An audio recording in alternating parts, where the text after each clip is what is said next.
itu kan pemerintah kemarin juga sudah mengumumkan pencabutan PPKM. Saya membayangkan ini Bung Rocky ini akan ya luar biasa, ini pasti masa yang berkumpul dan tidak akan ada pembatasan. Padahal kita tahu meskipun angkanya tidak tinggi, itu COVID masih apa ya, penularan COVID masih terjadi di Jakarta. Tapi sebelum kita ngomongin itu, saya mau update dulu lah yang bikin kita ngomongin olahraga dulu. Setelah kemarin kita kehilangan Pele, salah satu legenda sepak bola dunia. Ini ada kabar baru, Ronaldo dapat kontrak baru di Al Nassr setelah dia hengkang dari MU. Kontraknya itu yang bikin gila Bung Rocky. Per tahunnya dia kontrak 2,5 tahun, per tahunnya 3,2 triliun. Tadi saya hitung-hitung, kalau saya breakdown per bulan, ini kira-kira dia 266,66 miliar per bulannya. Ya, itu sensasi-sensasi itu yang membuat rakyat dunia kaget-kaget di ujung tahun tuh. Bahwa orang nggak tua-tua amat sih, tapi dianggap bahwa udah itu semacam prestasi terakhir dengan gaji tertinggi itu. Sebelum ada yang anggap masuk masa pensiun atau mungkin udah frustrasi di Eropa jadi pindah ke Asia gitu. Dan kelihatannya dunia sepak bola selalu akan diwarnai oleh kejutan-kejutan semacam itu. Dan ya tentu CR7 agak Asia karena dianggap dengan bergabung ke apa namanya klubnya Al Nassr di Arab Saudi ya. Itu sesuatu ya bisa Juventus apalagi itu Real Madrid ya udah dia pergi ke Asia. Tetapi orang ingat bagaimana bagaimana prestasi itu di hal-hal yang biasa saja, tapi karena ini menyangkut seseorang yang jadi bintang dunia dan di usia senja sepak bola maksudnya, dia masih dihargai tinggi sekali, itu membuat orang merasa bahwa oke, kalau begitu nggak usah takut untuk jadi pemain bola atau jadi atlet sebetulnya, karena ada jaminan. Dan itu saya kira yang dibayangkan itu oleh orang-orang di Indonesia, walaupun masih jauh bayangannya. Iya. Nah, tapi satu hal ini kan yang menarik karena memang sepak bola terutama di Eropa ya itu sudah jauh lebih matang dalam penyikapan, termasuk soal rasisme dan kemudian fobia juga sangat dilarang. Ini kalau di Indonesia, saya kira kemudian akan jadi masalah. Loh, sekarang jadi kadrun nih Ronaldo karena pindah ke Arab Saudi kan gitu. Kalau di sana nggak ada gitu ya, Bung Rocky. Itu di lapangan hijau itu nggak ada soal selain mata uang. Jadi mata uang Asia, mata uang macam-macam itu intinya dihargai itu. Jadi pertandingan bola itu selalu cuma dua, atau dia digaji atau dia menang karena disogok, kan cuma itu kan. Atau dicuri segala macam. Jadi itu nggak ada urusan dengan segala macam hal yang berbau primordial. Tapi selalu orang ada semacam second thought gitu, pikiran kedua untuk melihat apa sebetulnya semacam kejujuran dari publik untuk menganggap bahwa ya Ronaldo semoga lebih banyak belajar Islam di Arab Saudi supaya betul jadi kadrun yang baik, kira-kira begitu kan. Di antara olok-olok dan harapan sebetulnya udah campur. Tapi banyak orang justru yang anggap bahwa gila nih orang nih. Tetap aja prestasi itu bisa dialihkan menjadi jumlah uang, dan kita mulai menghitung tuh setiap hari berapa duit itu. Mungkin dia cuma petetang lalu jadi simbol iklan di Arab Saudi, tetapi tetap nama itu bersanding dengan nama-nama Pele yang berwafat, lalu Messi yang juga dermawan. Jadi sekali lagi kita lihat bahwa figurisasi atlet dunia itu selalu terhubung dengan hal-hal yang kontroversial. Tapi udah itu nasib kita untuk hanya menonton tokoh-tokoh itu. Ya, sebenarnya kalau dibilang dominasi negara-negara maju dalam sepak bola tidak, karena banyak sekali bintang-bintang dunia itu yang berasal dari negara-negara dunia ketiga. Katakanlah di Afrika, kan gitu juga. Dan juga Amerika Latin itu itu juga bukan negara maju dalam sisi ekonomi, dia negara ketiga juga.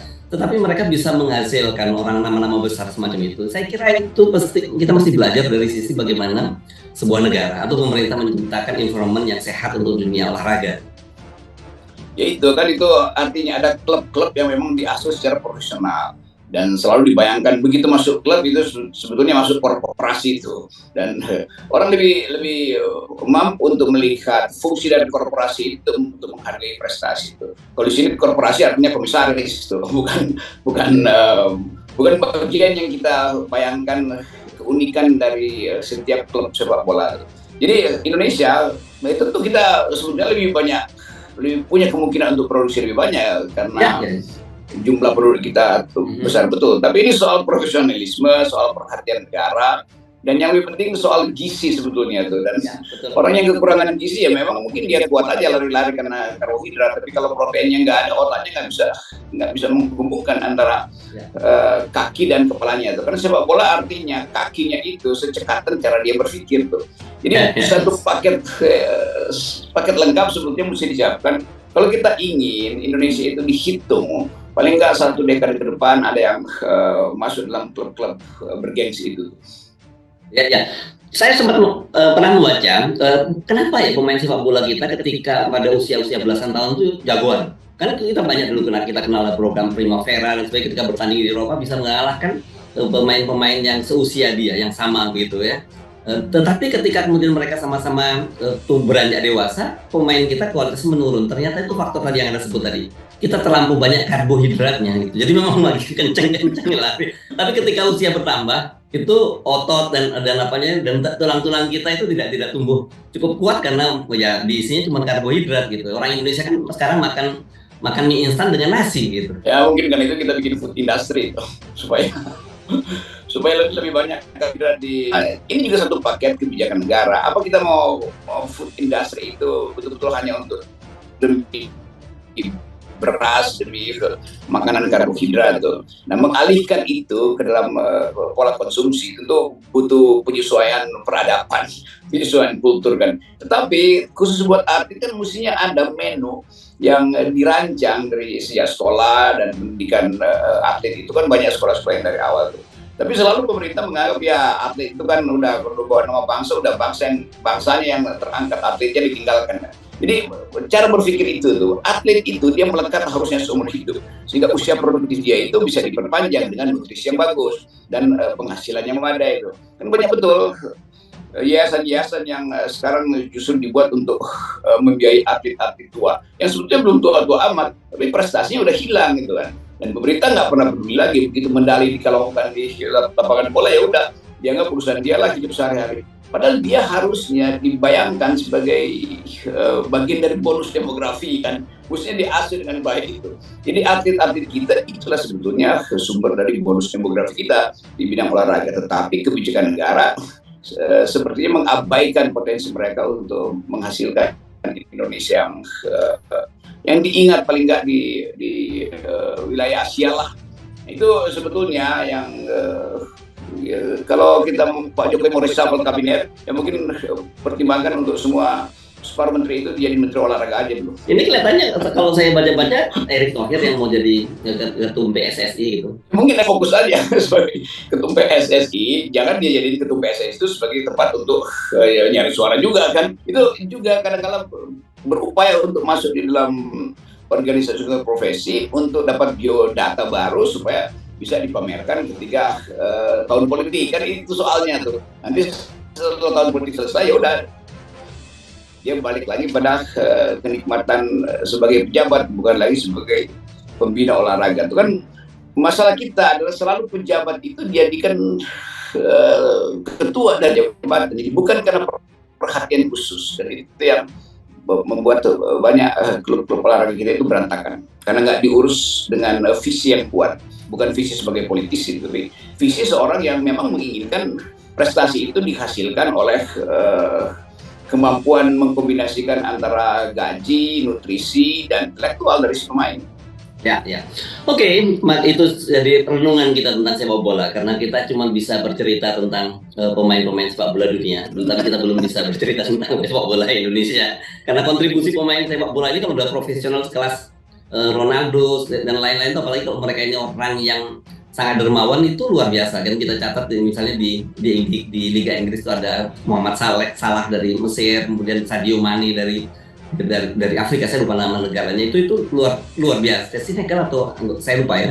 Tapi itu bagaimana dia, ini semua orang-orang kampung gitu yang ketika mereka mereka kemudian jadi pemain top itu kontribusinya terhadap negara dan bangsanya, terutama kampung halamannya itu luar biasa.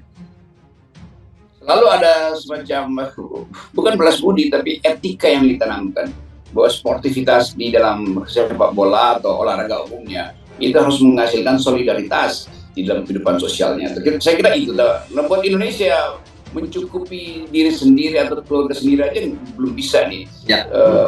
Para olahragawan kita tuh, apalagi harus ikuti cara-cara Eropa, Amerika Latin yang setiap pemainnya itu sebetulnya juga ada dermawan dunia tuh, dan itu sebetulnya etik lain dari sportivitas adalah solidaritas, itu yang menghubungkan antara sport dan humanity. Oke, kita pindah ke topik yang kita kembali, saya selalu sebut back to the reality ya.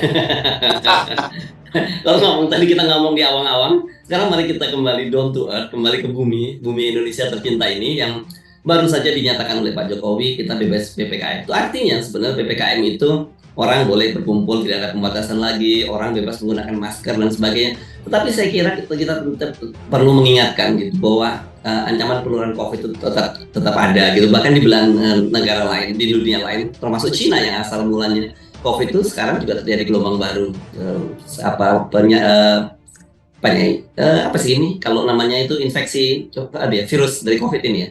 Ya itu hal yang mungkin bagi Pak Jokowi udah saatnya untuk melegakan masyarakat di akhir tahun. Tapi seharusnya ada persiapan lebih matang itu. Kalau sekedar diputuskan atau dihimbau kecil-kecilan, tapi mesti diberi data bahwa kita memang pergi pada fase endemi, tetapi tetap potensi untuk terpapar kembali kalau kan ini cuma soal daya tahan tubuh kita kan. Ya. Jadi kalau daya tahan tubuh kita bagus, ya udah itu PPKM pasti dihitung berdasarkan daya tahan tubuh. Kalau parameter WHO ya bisa aja karena Indonesia berkurang segala macam. Tapi Cina pun terus-menerus fluktuatif tuh. Tiba-tiba ada jenis virus baru lagi tuh. Lalu dikunci lagi, di lockdown lagi beberapa kota. Jadi tetap kita mesti beri semacam kewaspadaan supaya jangan sampai timbul kegentingan baru lalu keluar perpu. Ya perpu tentang COVID ya gitu. Tapi saya kira memang sekarang berarti eranya ini masuk endemi ya. Kalau endemi itu mungkin nanti COVID ini sekelas dengan flu dan penyakit-penyakit lain gitu ya.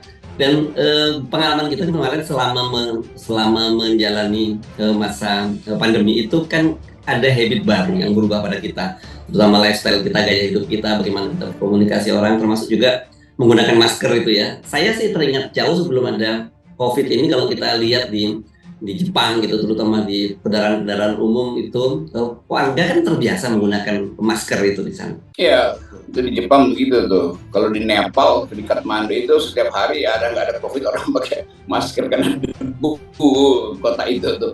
Jadi habit yang di kita mungkin bisa sudah dilanjutkan selama beberapa kota masih ada polusi, jadi bagus juga kalau endemi, tetapi ada kegiatan lain yaitu sosialisasi bahwa pertanda bahwa sebuah kota itu masih